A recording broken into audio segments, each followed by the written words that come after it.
Манайх бол жишээлх юм бол одоо яг би сэтгүүлч биш.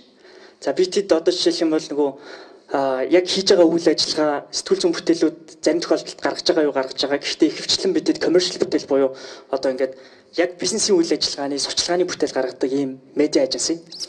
Тэгэд бидэдийн нөхцөл байдал дээр болохоор иргэн гомдол гаргаад ч юм уу те эсвэл иргэний ямар нэгэн мэдээлэл задлаад ч юм уу те эсвэл бүр бай гэхэд төрийн нууцтай орооцолтод ч юм уу 13 14-оор цагтаа шалгагдаагүй тийм үзэх боломж ч байхгүй хин нэгний ор хөнжил эсвэл юу гэдгийг те эсвэл сайд дарга маргатай ямар нэгэн контакт байхгүй тэгсэн ирнэ хойшлуулах ажиллагаа явуулаад би тэд одоо кибергинтэгтэй тэмцэх хэлцсэн гадаа 3 4 баг ингээд хамт 3 4 ингээд зуураад те тэрний ардаас дахиад цаар шахуу үргэлжлэж байн дуудаад ингээд би тэдийн бүх гэрээнүүдийг хивэлж авсан гэрээнийхаа дагуу гэрээ хийсэн бүх субъектүүдтэй компаниудтай харилцагч байгууллагуудыг дуудаж болцоо зөвхөн 13 14 шүү.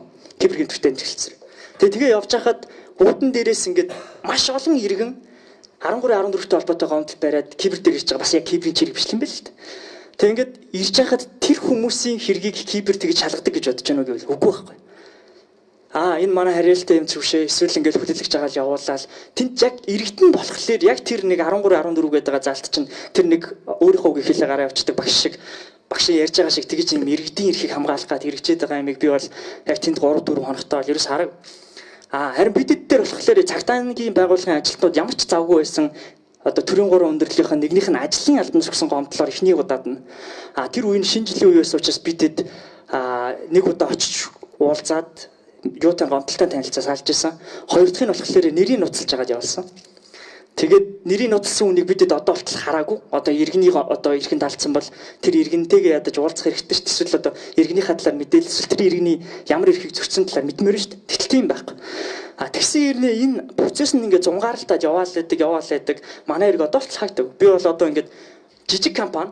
За бид хэд ингээд өдөр тутмынхаа хүрээс цалин гээд яйда гэж байгаа компанид бүтэн сар одоо 18 хоног тоног хөрөмжийг хураагаад тэгээ бүтэн сар зуралтаад байнгын компанийн одоо бүх борлуулалтыг гэдэг удирдлагыг цагдаа дээр дуудаад гэрээ хийсэн бүх компаниудыг дуудаж уулзаад тахаар бидэд бол ингээд санхүүгийн төвтгөө байдалд орчих. Тэгээ энэ мэтчлэн ингээд алдагдсан боломж өртөг маш өндөр. Энэ нь өөрөө ял авахгүй намайг угаас авах боломжгүй манай кейс төр. Тэгж яхад ял авахгүй хэрнээ маш их хэмжээний хохирол ингээд тухайн байгууллагт тухайн аж ахуй нэгжид тулгарч байгаа байхгүй. Тэнийг хинээс нэг хэмжил яах юм бүү мэд хэрэг нь хизээ хаагдах юм бүү мэд гээ явах яах хоёрдугаар талхлаар энэ ингээд одоо тэгшүүлчлэх тухай яриад байна л та. Тэгээ Фемида бурхны тэр нөгөө динс байдаг шүү дээ. Яг тэрүүн шиг тэгшүүлж байгаа процесс бол яг харж байгаачлан тэр одоо иргэд дээр болоод тэр сэтгүүлчд дээр тэгээ тэр гомдол гаргаж байгаа төрийн 3 дээр бол ингээд шал өөр хэмжээнд ингээд дэнсэн үйлчлээд байгаа юм болов ажиллаж байгаа процессыг зөрчиж байгаагаа мэдсэн хэрнээ тухайн шүн хойшлуулж ажиллагааны үеэр хэрэг тулгах боломж хайсан. За нэмээд дээрэс нь өөр хуулийн зүйл залт танилцуулсан, тэрүүгээр айлах гэж оролцсон. За нэмээд дээрэс нь одоо өмгөөлөгч дуудах эрхийг нь эрхэнд нь хаалтсан тий утсыг нь хураачаад өгөөгүй өмгөөлөгчтэйгээ холбогдох боломжоос нь татгалцсан удаадараа гэд асар олон зөрчлүүдийг гаргаад ддэг.